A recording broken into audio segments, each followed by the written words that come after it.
So nagkaroon ulit ng trade ngayon. Ang Pacers papasok pa lang ng Game 6 gumawa ng trade. Binigay ng Indiana yung number 23 pick ngayon taon at ang rights kay Mojave King papuntang New Orleans. Nakuha naman ng Pacers pabalik ang kanilang 2026 first round pick.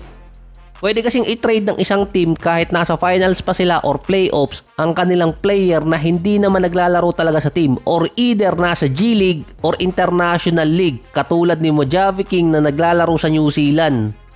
Tinanggihan naman ng Suns ang offer ng San Antonio para kay Kevin Durant. Ang package ng Spurs si Devin Vassell, Harrison Barnes, number 14 pick at isang second rounder.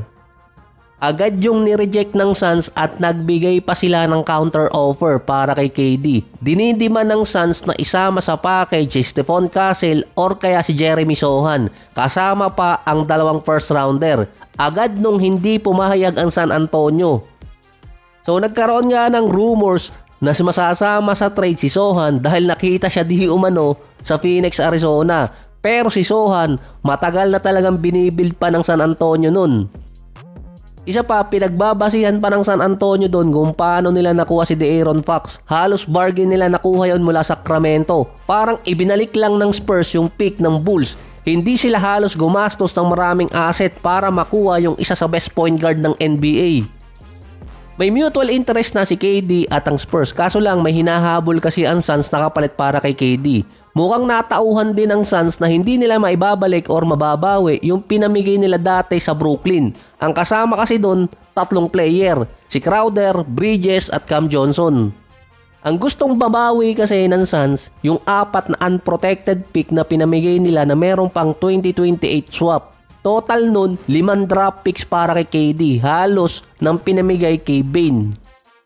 At yung mga nabigay pa nila sa Nets, wala na sa Brooklyn din, napunta na sa ibang team tulad ng Rockets. Under pressure ang Suns na kahit kadikit man lang nung binigay nila sa Brooklyn, makuha nila kahit yung 2 or 3 draft picks na ini-insist nila na makuha sa San Antonio na hindi naman papayag ang Spurs. So maraming draft picks yung San Antonio pero ayaw pa rin nila ipamigay. Kahit yung Rockets at Miami malabo din pumayag sa 3 first round pick na kapalit para kay KD. Sa Rockets, ang potential kasing pwede nilang ibigay o replacement kay KD si Jabari Smith at si Jalen Green. Kaso magiging redundant naman ang lineup ng Suns dahil may Booker tapos merong pang Green. Hindi pa alam kung mag-i-stay si Bradley Beal. Para maalis ng Suns si KD sa lineup nila, kailangan nilang ibagsak yung kanilang asking price. Noon pa lang kasi alam nang bumagsak yung value ni KD sa market. Hindi pa kasi nila tinrade nung deadline kung kailan pa maraming teams ang naghahabol sa kanya at okay pa yung price tag. Ang concern kasi ng mga teams doon yung price ni KD na magiging kapalit, edad at yung extension pang dadating. Sa San Antonio kasi meron De'Aaron Fox pang paperma ng extension. Malaking kontrata din yun at sasapaw sa San Antonio. Na dahil walang no trade clause si KD, pwede siyang i-trade ng Suns sa kahit anong team na makakapagbigay ng malapit na asking price para lang mabawi yung pinamigay nila sa Nets. Sa kainitan ng trade ni Kevin Durant, naging trending naman itong si Sham dahil nga sa naging reaction niya habang kausap yung ibang mga analyst. Ayon sa mga fans, alam ni Sham kung saan talaga mapupunta si KD.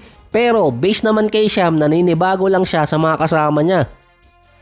Ang isang scout naman sinabi, gusto lang makuha ng ibang team si Kevin Durant na hindi willing ang mga team na magbigay ng malaking asset dahil nakikita lang naman ng mga teams ngayon si KD para mabenta yung jersey.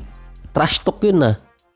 Bukod pa, meron kasi mga high value player ang nasa trade block ngayon na pwedeng sumapaw din sa value ni Kevin Durant. Tulad ni Naz Reid, potentially lumipat siya ng Detroit via sign and trade kung hindi magkakasundo sa kontrata sa Minnesota. So malamang kalaban din ni KD on sa value. Andyan pa si Jaren Jackson Jr. Gustong mapunta ni Kevin Durant sa Knicks kaso tinanggihan siya dahil ang interest ngayon ng Knicks kay Jaren Jackson Jr. Gustong i-partner siya kay Towns. Yun kasi ang isa sa naging problema ng Knicks last playoffs. Pang number 4 talaga si Towns, hindi pang sentro.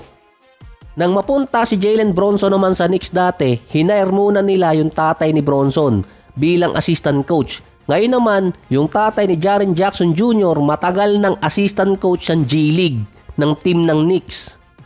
Ang magiging problema lang ng Knicks noon para makuha si Triple J, ano ang hihinging kapalit ng Memphis? Siguradong mas malaki sa package kumpara kay Desmond Bane. Si Ja Morant naman, sinutdown agad yung trade rumor sa kanya. Sinabi agad na hindi siya aalis ng Memphis at lilipat ng ibang teams.